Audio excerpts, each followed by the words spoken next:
Connaissez-vous Fatima al-Fihriya, la fondatrice de la plus ancienne université du monde? Fatima est née en l'an 800 à Kérouan, dans l'actuelle Tunisie. Fille de Mohammed el-Fihri, un riche marchand connu dans toute sa ville, elle affectionne les balades dans les souks où elle développe sa curiosité. Avec sa sœur Maryam, elle reçoit une éducation religieuse très pointue, bercée par les versets du Coran et les récits prophétiques. Quelque temps plus tard, la vie paisible de Fatima est bouleversée.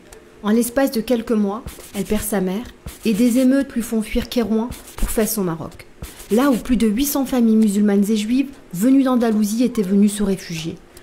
Après plusieurs années de répit, Fatima al-Fihriya est encore touchée par le chagrin en perdant son père et son mari. Ces épisodes douloureux l'incitent avec sa sœur à œuvrer pour le bien de la communauté musulmane. Elle fait construire plusieurs lieux de culte, dont la célèbre mosquée Al-Qarawiyyin, accompagnée d'une université qui est considérée aujourd'hui comme la plus ancienne au monde par l'UNESCO. Celle-ci a attiré les plus grands penseurs de l'époque, parmi eux Abu Madhab al-Fassi, un grand théoricien de l'école malékite, l'historien Ibn Khaldoun ou encore Léon l'Africain, écrivain et grand voyageur.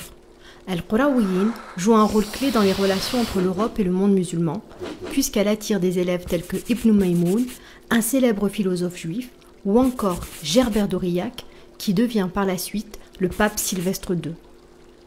Fatima al-Fihriya a laissé derrière elle une institution reconnue, mais surtout l'image d'une femme musulmane ambitieuse et ouverte sur le monde.